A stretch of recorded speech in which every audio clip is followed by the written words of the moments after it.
4L60E. This is actually out of a Impalla SS. Transmission was built by Rossler. We did have quite a few performance upgrades. One of the things we had here, this is a 4L60 mod kit. So basically what happens is, instead of using the pressure control solenoid, which is computer controlled, it uses a modulator to control pressure rise. This is a nice tea container. Anyway, this modulator was actually disconnected, okay?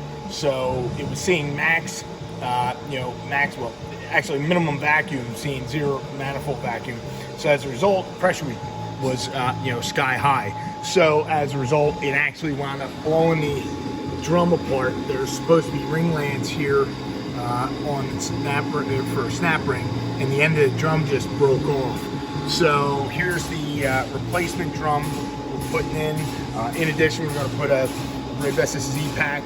This is a clutch pack for the 4L60E 3/4 clutch pack. That is a high capacity clutch pack.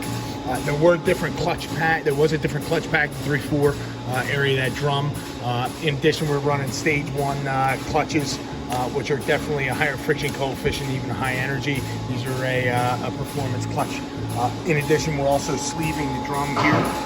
Sleeving drum, these drums are very prone to failing around the center section where that's pushed in, and actually looks like there's a sleeve assembly on this drum. You can see it right here.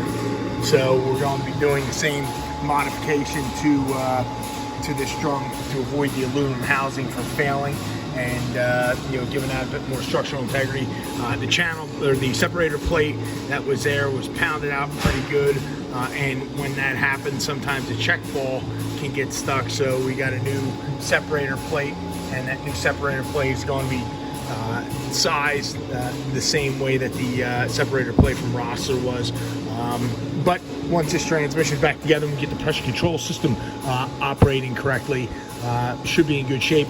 Converter was actually sent back to the original converter manufacturer. They're going to have to go through that converter and do what they need to do to replace internal components, decontaminate the converter as well, and get that back up to 100%.